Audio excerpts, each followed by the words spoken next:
70、80年代，公共屋邨相繼落成，雖然個個單位面積都唔大，但係營造到十分之親密嘅鄰里關係。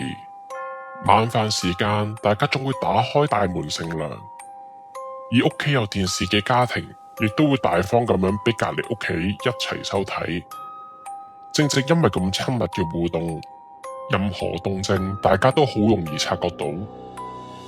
但係當身邊嘅鄰居經歷巨變，但係自己對於事件又無能為力之後，你仲敢唔敢打開屋企嘅大門，任意俾人窺探？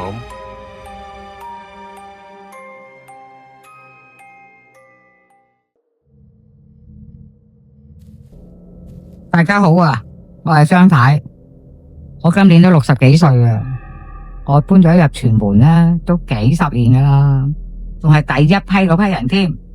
我住咗40幾年啦，我屋村好邪噶。有一晚，我個女好夜翻屋企，經過我話好邪嗰個單位嗰度啦，佢竟然話聽到有把女人聲傳出嚟。我個女就同我講，佢話聽得唔好清楚啊，啲鬼食嚟咁。佢我覺得好奇怪喎，當時佢話心諗，唔通有人搬咗入嚟住，我哋唔知。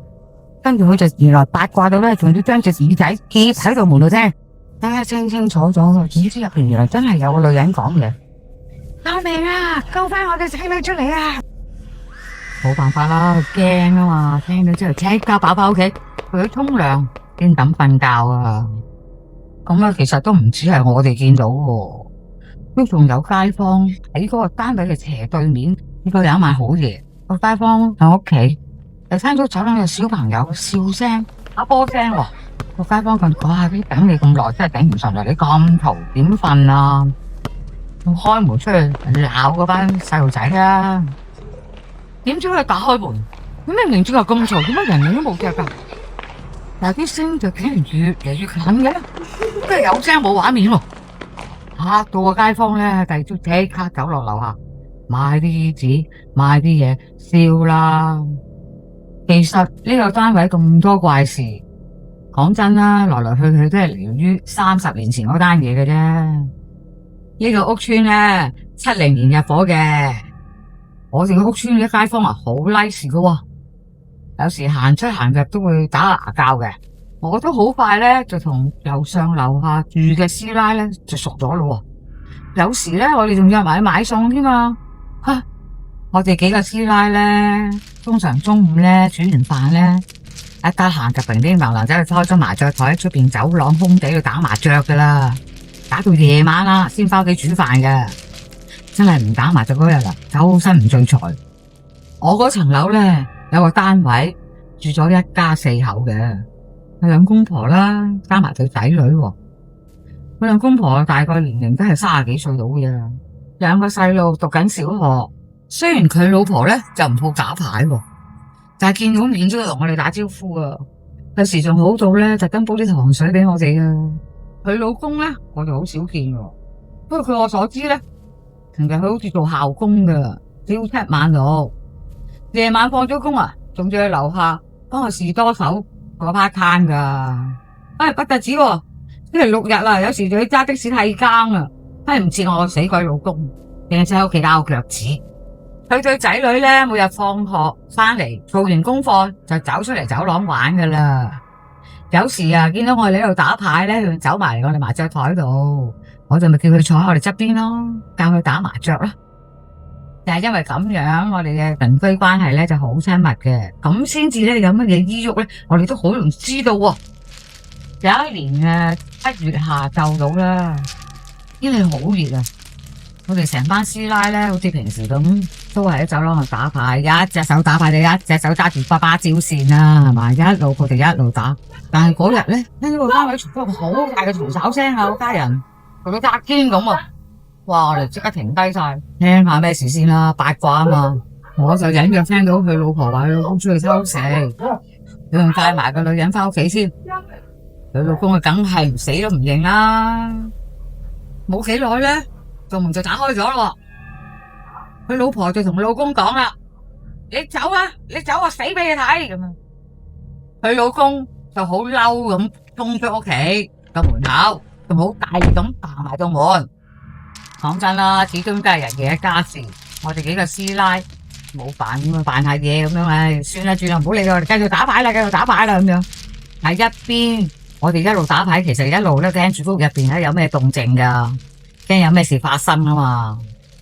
佢老公咧似乎係一個老實人嚟嘅，因為我老公每晚落去食飽飯咧，行下經過士多咧，都會幫襯買罐啤酒嘅，傾兩句到啦。所以我老公話邊有時間去偷食啊？自從佢老婆生咗第二胎之後啊，唔知係咪受到呢個荷爾蒙影響咧？佢好似成個人咧又猛等啦，又燥啦，有時又聽到佢鬧啲仔女鬧得好勁嘅。喺佢老公閂門走咗冇幾耐，我就聽到佢老婆喊聲。佢隔咗一陣，屋入邊乜嘢聲都冇晒嘅，聽到靜到咧，你嘅心都寒埋啊！我哋咧係好擔心佢哋出事啊，所以咪喺大門口嘅信箱嗰度鬧咧，裝入去咯。哇！一裝入去睇，隱約見到左邊同右邊佢攬住一個小朋友一邊，一個小朋友一邊，唔心啊！你坐晒喺地下度啊！哇！仲唔嚇到呆咗啊？定咗定神之後，大聲嗌啦：出事啊！報警啊！啲麻雀腳咪嗱聲衝翻屋企報警啦。咁警察同救護車都好快到咗啦。爆咗個門入屋咧，就將三仔乸咧送去醫院啦。幾個鐘之後，佢老公就翻咗嚟咯，見到屋企一大灘血，佢就跪上喺度地下度，喊到出唔到聲。唉，見到呢個情景啊，我都心噏啦。聽啲街坊講咧，佢哋三仔乸都救唔翻。過咗一排咧，佢老公都搬走咗咯。呢個單位之後咧，都有人出入搬入過嘅，但係好快又搬走咗咯。冇幾耐到而家，直情係丟空咗添啦。我哋對啲街坊咧，講起呢三仔乸咧，都希望佢哋安心咁離開啦，亦都唔想令到自己個心咧咁噏啊。咁我哋咧都請咗啲師傅上嚟咧，幫佢哋打齋啦、超度啦，請佢哋咧即係得以往生。咁其實過咗幾個月之後，呢件事做咗打完齋啦，我哋都淡忘咗咯，手癮又起啦。你怕乜鬼啊？又再麻雀係咁喺個走廊度打啦，開開心心咁又嚟過咯。雖然張太嘅鄰居發生咗啲咁恐怖嘅事，但係睇嚟張太都唔介意繼續住喺嗰度。對於香港人，開心最緊要。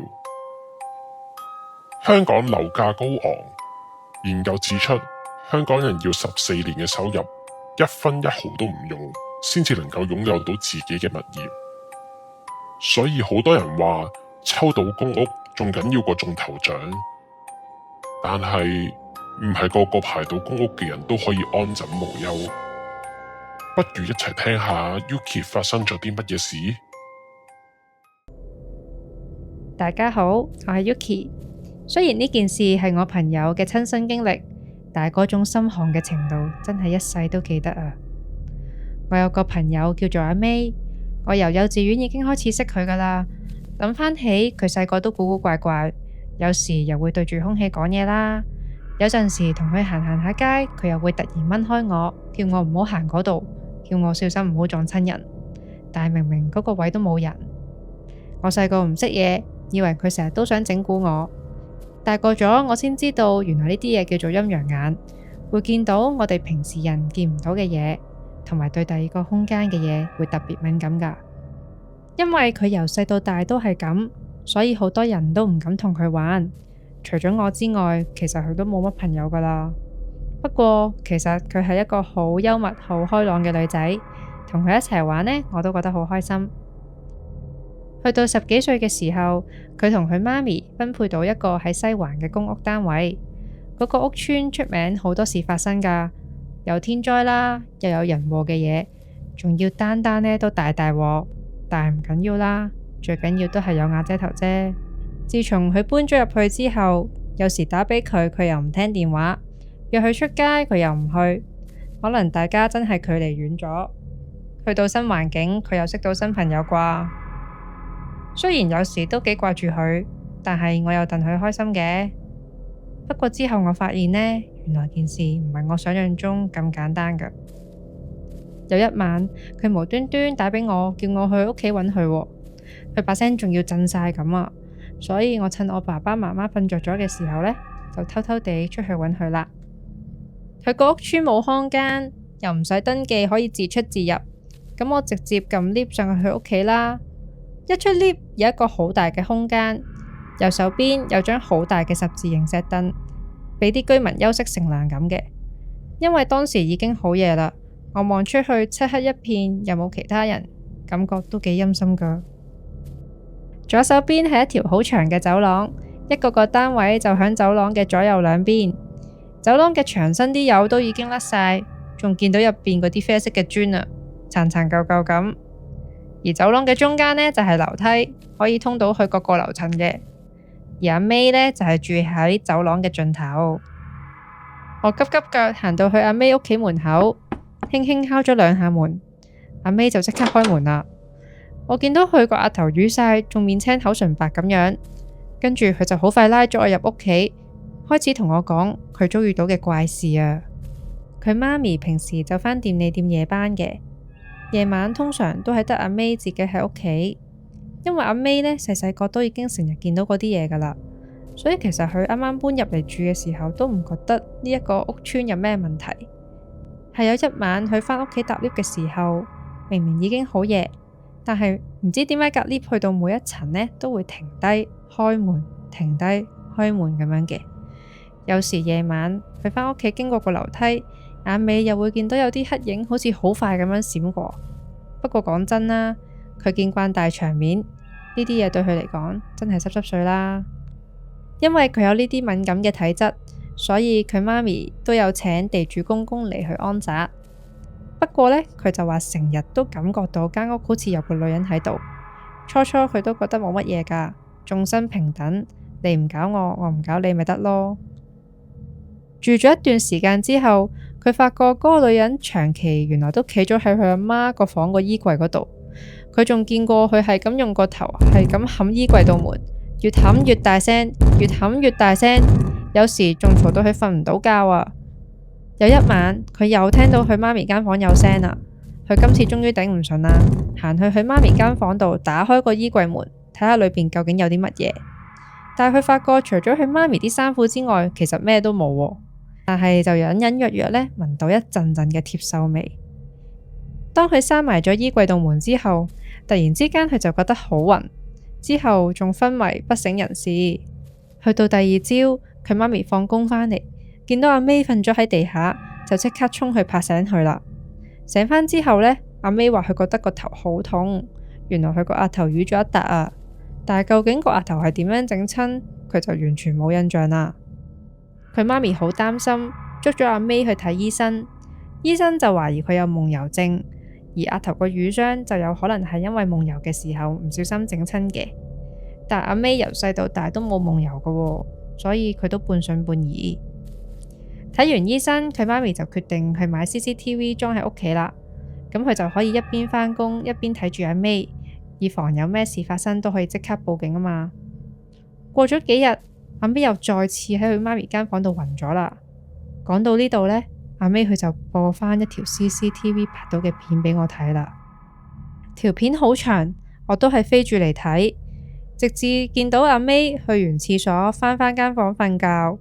無耐之後呢，佢媽咪間房度門突然之間自己開咗喎，跟住我就見到阿 May 倒後咁行返出自己間房，再行入佢媽咪間房嘅衣櫃前邊，用自己個頭係咁冚個衣櫃門，冚咗一段時間之後，佢就瞓咗喺地下啦。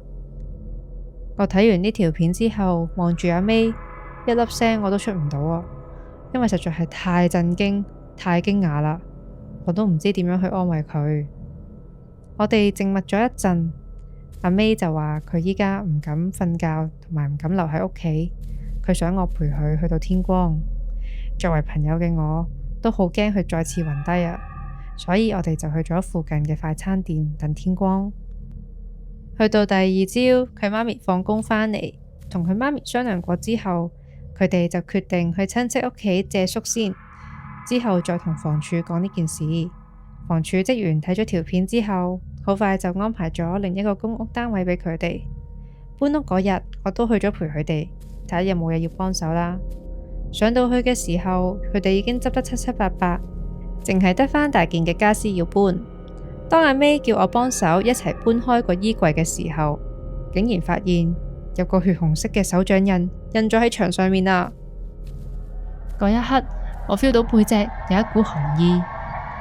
阿 May 突然間拍咗我一下膊頭，用一把好低沉嘅聲音喺我耳邊講咗一句：你終於揾到我啦！我即刻跑出屋，向佢媽咪求救。佢媽咪即刻帶我哋去文武廟拜神，仲揾咗啲師傅幫阿 May 封身。從此之後，我就冇聽過阿 May 夢遊，亦都冇再傷害自己啦。